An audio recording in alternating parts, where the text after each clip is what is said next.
Minute please. Okay sir. Narayankhed మున్సిపాలిటీకి సంబంధించిన 15 వార్డులకు సంబంధించి క్యాండిడేట్ని సెలెక్ట్ చేసి వాళ్ళకు బీ ఫారాలు కూడా ఈరోజు సబ్మిట్ చేయడం జరిగింది. నారాయణఖేడ్ పట్టణంలో ప్రజలందరూ కూడా గత 50 ఏళ్ళు కాంగ్రెస్తో ఎలా సఫర్ అయినాము, తర్వాత మధ్యన బీఆర్ఎస్ పాలించినప్పుడు ఏ రకంగా సుఖంగా ఉంటుంది, ఈ 2 సంవత్సరాల్లో వాళ్ళకు అన్ని రకాలైన కష్టాలు మళ్ళీ ఎదుర్కోవాల్సి వచ్చిందని చెప్పేసి కరెంటు సరిగ్గా ఇస్తలేరు, తాగడానికి నీరు సరిగ్గా ఇస్తలేరు, డాంబర్ రోడ్ల మీద మట్టి పోస్తుంటారు, ఎందుకంటే దాని పొక్కలు పూడ్చే కొరకని కూడా వాళ్ళు ప్రయత్నం చేస్తలేరు, మట్టి పోసి పైసలు లేపుకొని తినిపోతుండ్రు. అదే మాదిరిగా సీసీ రోడ్ల మీద కూడా మట్టి పోసి పైసలు లేపుకొని తినిపోతుండ్రు. కళ్ళల్లో దుమ్ముపడి ప్రజలందరూ కూడా ఇబ్బందులు పాలవుతున్నారు. అన్ని రకాలుగా ఇబ్బందులు ఇక్కడ నారాయణఖేడ్లో ఏర్పడ్డాయి. కాబట్టి మళ్ళీ బీఆర్ఎస్ పార్టీ అందరికీ గుర్తుకొచ్చింది. ఎక్కడ పోయినా కూడా వస్తుంది, ఎక్కడ పోయినా ప్రతి ఒక్కరు కూడా మీరున్నప్పుడు మాకు అంత సుఖంగా ఉండే, ఇప్పుడు మీరు పోయిన తర్వాత ఎక్కడి చెత్త అక్కడ ఉంటుంది, వార్డుల మధ్యన ఓపెన్ ప్లాట్ ఉంటే ఓపెన్ ప్లాట్లో చెత్త ఉంటుంది, మోర్లు తీస్తలేరు, వాసన అట్లనే కంపు వాసన లేచిపోతుంది. మరి సీసీ రోడ్ల మీద మట్టి పోస్తుండ్రు, దాంతో దుమ్ములేసి మా కళ్ళన్నీ పాడైపోతున్నాయి, మా ఇంట్లో నిండి దుమ్ములు అయిపోతున్నాయి, తాగడానికి నీళ్ళు వస్తలేవు, మరి రకరకాల ఇబ్బందులు అవుతున్నాయి. కాబట్టి తప్పకుండా ఈసారి మేము బీఆర్ఎస్ పార్టీకే పట్టం కడతామని చెప్పేసి నారాయణఖేడ్ ప్రజలు సిద్ధంగా ఉన్నారు. తప్పకుండా ఈసారి మరి పీఠం బీఆర్ఎస్ పార్టీకే రాబోతుంది. ఈ కాంగ్రెస్ పార్టీకి ప్రజలు ఇటు నారాయణఖేడ్ పట్టణ అభివృద్ధి విస్మరించినందుకు, మరి సంక్షేమ పథకాల విషయంలో వాళ్ళు ఇచ్చిన వాగ్దానాలన్నీ కూడా 6 గ్యారంటీలు తుంగలు దొక్కిండ్రు, 420 హామీలు తుంగలు దొక్కిండ్రు. కాబట్టి ప్రజలందరూ కూడా ఆగ్రహావేశాలతో ఉన్నారు. వీళ్ళు ప్రజలే కాకుండా యువత, విద్యార్థులు మరియు మహిళలు, ఎంప్లాయీస్ కూడా వాళ్ళకు కూడా ఎన్నెన్నో హామీలు ఇచ్చి వాళ్ళ ఓట్లు వేయించుకోవడం జరిగింది. వాళ్ళు కూడా వ్యతిరేకంగా ఉన్నారు.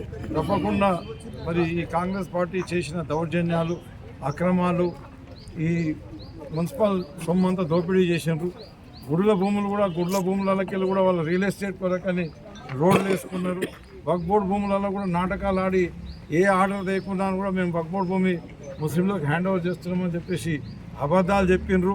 మరి వాళ్ళు అడిగితే ఆర్డర్ కాపీ ఇప్పటివరకు కూడా చూపెట్టలేక వాళ్ళు అనవసరంగా మా మీద ఏదో లేనిపోని తప్పుడు మాటలు మాట్లాడుకుంటా ప్రజలను మభ్యపెట్టే ప్రయత్నం చేస్తారు. నారాయణఖేడ్ ప్రజలు అప్పట్లాగా లేరు, ఇప్పుడు తెలివివంతులు అయిపోయారు. తప్పకుండా నారాయణఖేడ్ ప్రజలు ఈ కాంగ్రెస్ వాళ్ళు చేస్తున్న దుశ్చర్యలను గమనిస్తుండ్రు, వాళ్ళు చేసే అరాచకాలను కూడా గమనిస్తుండ్రు, వాళ్ళు చేసే అక్రమ కబ్జాలను కూడా గమనిస్తుండ్రు. వాళ్ళు ఏ రకంగా ప్రజలను ఇబ్బంది పెట్టి లూట్ చేసుకుంటారు అనేది వాళ్ళ దృష్టికి వచ్చింది, ప్రజల దృష్టిలో ఉంది. కాబట్టి ఈ ఎలక్షన్లో తప్పకుండా బీఆర్ఎస్ పార్టీ కైవసం చేసుకోబోతుంది మున్సిపాలిటీ అని చెప్పేసి తెలియజేస్తుంది. ఒకవేళ కరువున్నాను కూడా నారాయణఖేడ్లో నీళ్లు లేకపోతే నల్లవకెళ్ళి నీళ్ళు తీసుకొని వచ్చి నారాయణఖేడ్ వాళ్ళకి నీళ్ళు తాగిపించినాం, రివర్స్ పంపింగ్ చేసి ట్యాంకర్ల ద్వారా నీళ్ళు సప్లై చేసినాం. నారాయణఖేడ్లో పవర్ ప్రాబ్లం ఉంటే కరెంటు టోటల్గా లో వోల్టేజ్ ప్రాబ్లం ఉంటే నారాయణఖేడ్లో అడిషనల్గా ట్రాన్స్ఫార్మర్లు పెట్టించినాం, పోల్స్ వేయించినాం. ఒక్కో పోల్కి 100-200 కనెక్షన్లు తీసుకుంటుంది. కొత్తగా 4-5 పోల్స్ వేయించినాం. మరి సీసీ రోడ్లు వేసినాం. మొత్తం నారాయణఖేడ్ పట్టణం నిండా సీసీ రోడ్లు, డ్రైన్స్ అన్నీ కట్టించినాం. డంప్ యార్డ్ ఏర్పాటు చేసి చెత్త నారాయణఖేడ్లో చెత్త పడకుండా తీసుకుపోయి బయట వేసినాము. అదే మాదిరిగా ఈ గుడుల భూములు ఏవైతే కబ్జా చేసారో కాంగ్రెస్ నాయకులు గతంలో, అవన్నీ కూడా తీపిచ్చి నారాయణఖేడ్ దేవాలయాలకు అప్పచెప్పినాం. మరి వక్ఫ్ బోర్డు భూములు కూడా కబ్జాలకు గురి కాకుండా చూసినాం. అదే మాదిరిగా నారాయణఖేడ్కు ఆక్సిజన్ పార్క్ పక్కనే ఆక్సిజన్ పార్క్ ఏర్పాటు చేసినాం. నారాయణఖేడ్లో నీళ్ళ ట్యాంకులు కట్టించి ఇంటింటికి నల్లా ఇచ్చి ఏర్పాటు చేసినాం. వచ్చే నీళ్ళను కూడా అంటే ఇప్పుడు 2 వైపుల నుంచి నీళ్ళు వస్తాయి నారాయణఖేడ్కు. ఒకటేమో బోరంచా నుంచి వస్తాయి, ఇంకోటేమో పెద్దారెడ్డిపేట నుంచి వస్తాయి. ఆ నారాయణఖేడ్కు మ్యాక్సిమం నీళ్ళు ప్రతి ఇంటికి రోజు అందించే కొరకని 2 దిగ్గలకి నీళ్ళు ఇచ్చినాం.